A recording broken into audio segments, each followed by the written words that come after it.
Hello, welcome to another episode of Forgotten Cemeteries, Pacific Northwest. Today we're at Apiary Cemetery, located in Apiary, Oregon. Alternative name of the cemetery, there's none that I know of, so let's go meet some of the local residents and hear their story. Alrighty, a little history about this cemetery, and if you visit, I would bring a friend. It's a little sketch. I don't know. You'll see if you visit. Anyways, this cemetery was established in 1893 with 100 to 500 burials per the Oregon Burial Site Guide. Find a grave is showing 197 memorials. Unique name though, huh? Apiary.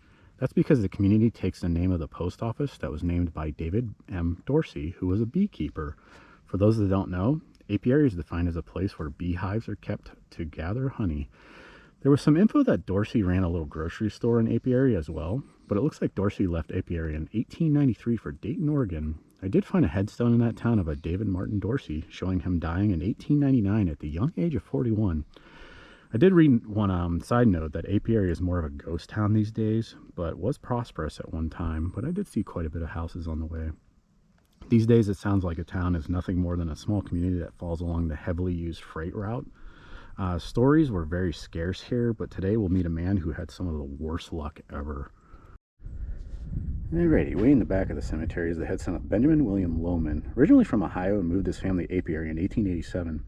Upon arriving, it appears he got into the sawmill industry with a business partner, but his business partner would move to Idaho in 1891 to try his business elsewhere. Coincidentally, the Lowman sawmill caught fire a year later in 1892 and would be destroyed. But it looks like Dorsey would try to help out Benjamin and rebuild the mill, the guy we talked about in the beginning of the video. In 1893, the sawmill burned down again due to a raging forest fire, and word is the employees barely escaped the event. I think Lowman got the hint, and then he moved his family to Reuben, Oregon, which is classified as a ghost town now apparently, named after Reuben Orr Foster, who was a postmaster in that area. In 1901, Lowman would build yet again another sawmill, but it shows him retiring in 1921 and his son taking over the sawmill. But man, the family's bad luck would continue. The dates were a bit confusing with this next catastrophic failure. Online article says 1925, but another valid source says 1911. Regardless, one day at the sawmill, a boiler exploded and killed 2 family members. Both of those individuals are buried at the cemetery. A Wilder M. Lowman, and the second individual being Clarence O. Brown. Someone on Find a Grave was nice enough to post their death certificates verifying that they did indeed meet their end due to a boiler explosion in 1911. Looks like that sawmill was sold off in 1937. Despite all the near-death experiences, Benjamin here lived until the age of 91. Our only other story in this cemetery, like I said, they were scarce here, was of the Alley family. Not a whole lot other than Annette's husband, Alexander Jesse Alley, put up a shingle mill in the area in 1892. Her husband, Alexander, was also part of the 20th Maine Infantry Regiment, who was famous for making a stand at the Battle of Gettysburg. Alrighty, time for the tour. It's very quiet, secluded back here. See stuff like that. A lot of abandoned cars. That's what I mean. It's just a little odd. I think I saw an RV that was on the side of the road that caught on fire for some reason. I hate to judge. Usually that means a meth lab when it comes to those RVs that catch on fire. But I don't know, if I get kidnapped and abducted in the forest, hopefully someone finds this video 50 years from now and says, hey, that was the YouTube guy that had the cemetery channel.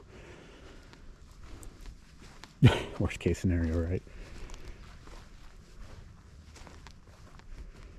Yeah, a lot of wind damage, as you can see. Lovely winter in Oregon.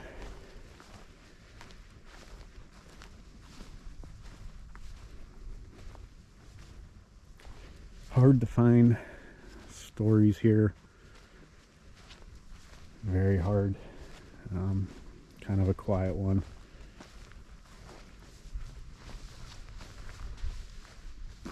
And, very far out in the middle of nowhere. Your GPS will cut out several times. I'm hoping I could find my way home, because kind of had to take a guess, but luckily this road is called Apiary Cemetery Road, so that was easy to find.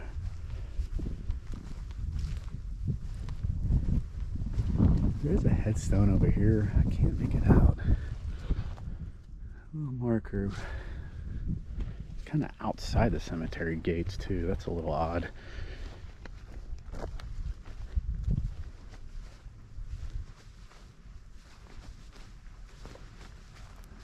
I believe Apiary is known as having the most unique name out of all the towns in Oregon, from my readings.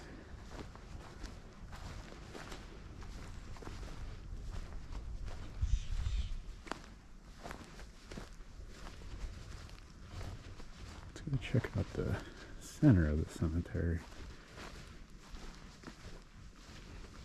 And then I think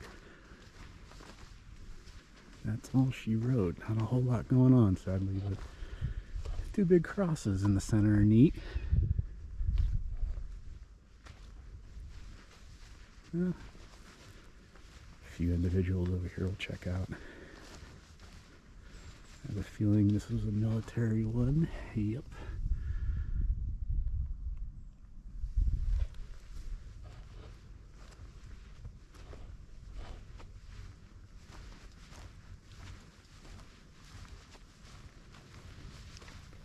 Yeah, there's a little cute one with deer on there.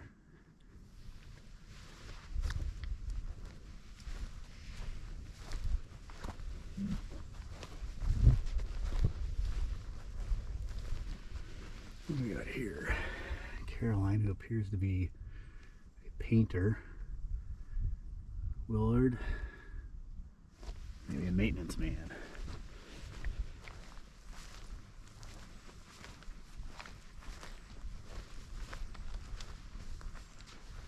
Something unique over here. Little house, the sun. That's a kind of a cute little design.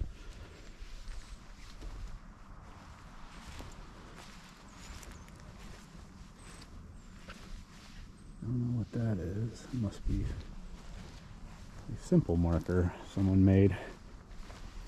That's cool. Not everything has to be fancy, huh?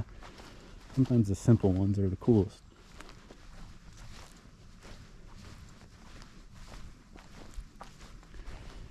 Anywho, short video, but kind of heard that interesting story of Lowman, who didn't have great luck, poor guy. Anyways, I hope you enjoyed this video, and check out the sign. It has a little bee on there. Thought that was interesting. If you have any other recommendations for cemeteries to visit in Oregon or even southern Washington, feel free to comment below. Hope you're staying safe out there, and have a good one.